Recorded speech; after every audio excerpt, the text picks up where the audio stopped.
Good afternoon, Dupe. Once again, thank you for agreeing to be interviewed by the Africapitalism Institute. During this interview, we'd like to discuss Teragro, how Africapitalists Teragro's business practices are, and how Teragro is contributing to developing Nigeria's agriculture sector. But before we begin, we'd like you to give a brief introduction on Teragro and its main focus areas. Okay. Good afternoon, Somachi. Thank you for the interview, and nice to be able to share a bit about Teragro's story. Teragro is the agri-business subsidiary of Transcorp. Transcorp, as you must know, is a conglomerate listed on the Nigerian Stock Exchange. It's invested in power, oil and gas, and agribusiness.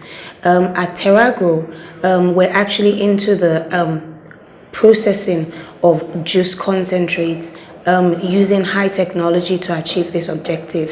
We're the agribusiness subsidiary of Transcorp, like I mentioned earlier on, but specifically for now, we're actually into producing juice concentrate for the market. Given Nigeria's high unemployment rate, what are the steps Teragro has taken to employ locals in the communities that Teragro operates in?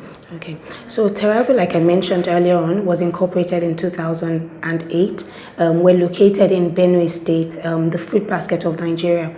I think prior to Teragro actually being in that area, what you'd find even in the campaign trail that just recently, for the recently completed elections, was that you'd find a lot of the governors, the politicians saying that, a lot of their fruits were actually going to waste. Oranges were being used to play football locally in the state. Mangoes were being rotten and thrown around. So I think what Teragro has actually been able to do is to really capture that market and be able to provide economic growth or viability for that area as well as for Nigeria. Our workforce is local, mainly from Benue State as well as from Nigeria, really. There's no juice concentrate company in Nigeria in terms of orange juice concentrate. So we're actually the first of its kind.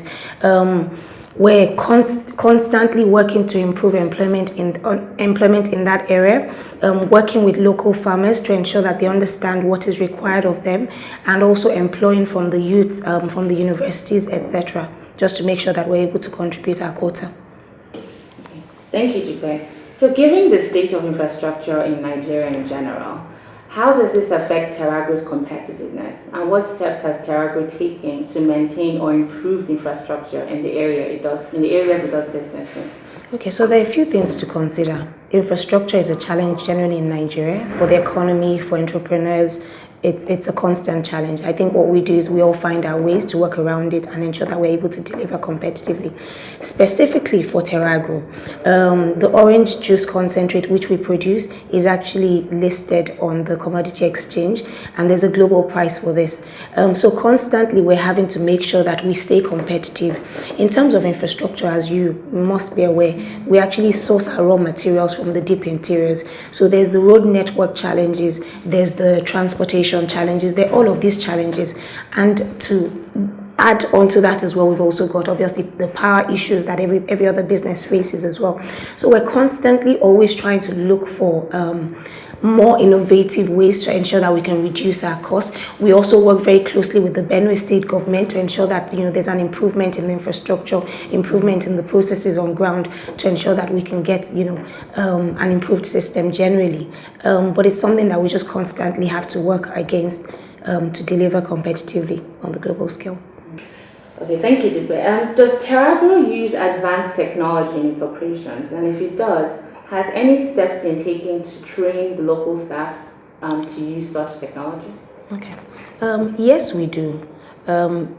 Like I said earlier on, Teragro is the first of its kind juice concentrate plant in Nigeria. So a lot of the technology that we're having to use is obviously advanced. Juice concentrate is produced in the US, produced in Spain and other such countries. So what we do is source our machinery and equipment from some of those locations. The technology is updated, is world-class technology that we actually use at our plant. As part of our training, we work very closely with the manufacturers as well as with the suppliers to ensure that there's ongoing training on a regular basis. We have training where they actually come and spend some time with us at the plant and take everyone through. We also have training in terms of like actual off-site training, which is almost like web-based, internet-based, that actually goes on as well. In addition, because the labs is actually a critical area, obviously there's a lot of testing that goes on for our products, to ensure that we can meet the quality requirements of our clients. So there's constantly a lot of training that goes on to that in terms of lab, how do we ensure that the testing is as globally expected, etc. So there is a lot of training constantly on a regular basis for all staff on ground. So outside advanced technology used to produce the concentrates in the labs and in the factories, are there any other training that's given to local staff to improve their skills? There's, like I'm not sure if I had mentioned, but Teragro is ISO certified. We also have the FSS certification as well. So all of those certifications actually require a basic training that must go in, and an audit is actually carried out on a regular basis from an international team. And part of it is to ensure that we have the right processes in place, we have the right training for all of the staff. So there's constant training from basic to very senior training that goes on for all staff. In addition, I'm not sure if you ask me that later on, but what we also do is actually train the farmers that we work with as well. So on a regular basis, we actually go out to the farms, ensure that the farmers are trained in terms of what the expectation is from the quality, the consistency, the taste of the oranges that actually come to us. So we're training you. Capacity building is such a critical area to ensure that our products are competitive and meet global standards. What explicit steps has Teragro taken to improve the local capacity of the farmers that it works with, or various other members of the community that Teragro works with? So, in fact, one of the things very early on when we started producing was that we would go to the farms, talk to the farmers, engage them, etc., and then ask for the supplies to be delivered to us. And we found that we were actually turning back a lot of the trucks of oranges that came to us. One, because they didn't have a clear understanding of what was required in terms of quality, in terms of even picking. Obviously, they're picking the fruits before the time, the packaging is all wrong, all of that. So we've had to invest quite a significant amount of time just to really train them. In fact, what we did over the last season was to really get our lab people to actually be on the site, almost like sleeping and living out of the farm sites with them, to actually take them through the testing, to say this is the size of the oranges we expect, the color of the oranges we expect, because all of those things actually impact the criteria, the requirements that we're looking at. So in terms of the consistency, the breaks, some of the key things that we look out for. In addition, one of the things that we've had to do is obviously to work closely with the universities, University of Agriculture in Benue State. We also have some organizations, international donor agencies, organizations that have visited us to say, okay, they would like to understand what the key challenges are. And constantly what comes on top is really the capacity building for the farmers, because clearly if your raw materials are not right, then it's going to impact the product at the end. In addition to working with the farmers, what we're looking at obviously is, as we progress, to also do some backward integration of us for Teragro, which would be, we have more control in terms of the seedlings, in terms of the hybrid of the seeds, and the duration to actually get the quality of the oranges and fruits that we want. But on a constant basis, we're working with all the farmers to ensure that there's an improvement in what they deliver to us. Does Teragro support the local entrepreneurship ecosystem in any way? We do. A lot of the farming businesses, I shouldn't even call them farming businesses, in the past were just, people that had neglected their farms. So either they have farms that have been in the family, for a long time, and because there was nobody actively purchasing these fruits from them, those businesses or those farms were just kind of like neglected. So we've had to support them to say that, look, there's a ready market for your products. What do you require to make sure that it works? Some of them have come back to us to say, if you can guarantee that you will always buy buy from us, we're willing to invest in that. Some have come back to say, okay, introduce and do a bank linkage so that we can get the resources required to ensure that the business is sustainable for them, either by investing in trucks to deliver to Teragro or by investing more in seedlings, etc. So we work, very closely with them to ensure that they have the resources that they require to be able to meet their obligations and meet, to run a business and not just have it as a side business. Does Teragro export at this stage? And if it does, does it export to other African countries? Okay. So an interesting fact to note is that Nigeria actually imports $1 billion worth of juice concentrate on an annual basis. So whilst like I said, Teragro is the first of its kind juice concentrate, orange juice, mango juice. So there's significant volume of juice manufacturers, but they're actually importing from other countries. So we're producing presently to deliver to as a substitution for the imports to juice manufacturers. We're rapidly looking to expand. In fact, we're in discussions presently with one of the leading international juice manufacturers who actually want us to expand with them to Senegal and other West African countries. So it's exciting times, and it's a great opportunity for us. So we're actually working very fast to make sure that we can deliver to Africa. I think that generally the recent government has achieved a lot in terms of agriculture. There's a lot more room for progress. Obviously, with all of what is going on generally in the economy, with the drop in the price of oil and the foreign exchange, etc., I think it's becoming more pressing, the need to actually have policies in place that encourage a diversified economy. We work very closely with the government. One of the things that has just come up is actually an agriculture association that can begin to, talk in terms of policies as one voice, so that the challenges can actually be aired across board. So that is actually being instituted right now, and Teragro is a part of that. In terms of specific benefits, we have benefited in terms of like pioneer status, which means, like I said, first of its kind. So we have some exemptions in terms of corporate tax that we've been able to benefit from being the first of its kind in that field. So we're working closely with the government to ensure that there are policies that are favorable.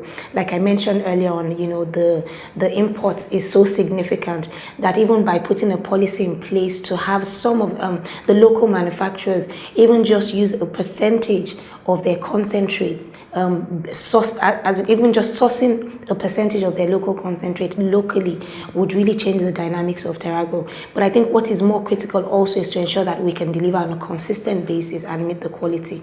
And it would give room, obviously, for competition, which is good because the market is large enough.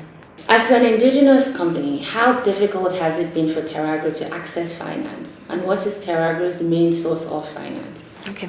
As I mentioned earlier on, Teragro is the agribusiness subsidiary of Transcorp. Transcorp is listed on the Nigerian Stock Exchange. So in a way, we have access to some sort of financing from that avenue. However, in Nigeria, challenge is access to finance, to agric finance. Agric requires that you understand the business, the cycle of the business, and the patient capital required to ensure that this is achieved is not necessarily easily available or easily tapped into in Nigeria. Also, there's no bank that is focused mainly on giving agric loans, and this is essential because when you understand the business, then it's easier to really understand the cycle, easier to be able to give that funding. However, Teragro was able to tap into the central bank agric financing, and we've used that to be able to really grow the business beyond where we started from. With Teragro's recent deal with the world's leading juice manufacturer, Teragro has shown that it's able to meet international standards. Now, what were the key elements to achieving this important milestone? I would say real commitment and dedication, and really just the quality and the thoroughness that has gone into this process has been unreal. Obviously, you mentioned it's an international world's leading juice manufacturer. So the expectations are really tough, the criteria. And so a lot of testing of our product actually goes on, both locally and international. So what we've had to do is ensure that right from the beginning, from the inputs, we get it right. There's no room for errors, no room for mistakes at all. So ensuring that our labs are good, ensuring that the production is fantastic, ensuring that the product is meets the quality standards has been really critical. Training of our staff, all of those sort of things actually go into making the final product meet the specification. There's testing for pesticides, testing for the bricks, which is the sweetness, testing for oil, pale oil, which comes from the skin of the oil, from the skin of the oranges. So many things. It's been a really interesting journey for us, because when we started out, the first year we didn't meet the criteria. We went back again, improved everything we're doing to ensure that we had a better product. That has now been achieved, and you can actually walk into any store in the market and buy the juice off the shelf, and it's actually made from the concentrate from Teragro, which is really phenomenal for us. Thank you so much, Dupe, for this interview. But before I let you go, I'd like to ask you if you have any final words on Teragro's outlook, Teragro's plans to continue to develop Nigeria's agricultural sector. Okay. Thanks so much for the interview. I think just closing, like I said, we're the agribusiness subsidiary. So though we have started our business really focused on the processing of juice concentrates, it's really just the beginning. It's one area that we intend to master and then move on. We're defining our agribusiness strategy. We're reviewing to see what other opportunities exist within this market. I think with the expertise that we have now, then it's easy to be able to replicate it across other areas in agric. The market is huge. We're achieving a lot. I think we definitely want to reach very quickly where we're able to supply a significant amount, 50% or more, to the juice manufacturers in Nigeria, as well as now begin really to supply to other African markets. So that is in the immediate for us. We want to consolidate in terms of our orange juice concentrate and mango puree. And we're also looking to expand, what are the byproducts that come from our orange juice manufacturing. We have the pale oil, for instance, and the pharmaceutical cleaning companies that are actually using this to make their own products. So there's a wide space that we're looking to play in. So I think it's just really to watch this space, and that we'll become the leading agricultural company in Nigeria in the near future. Thank you, Dupe. We wish you all the best in your plans to continue to diversify the Nigerian economy. Thank you. Thank you very much.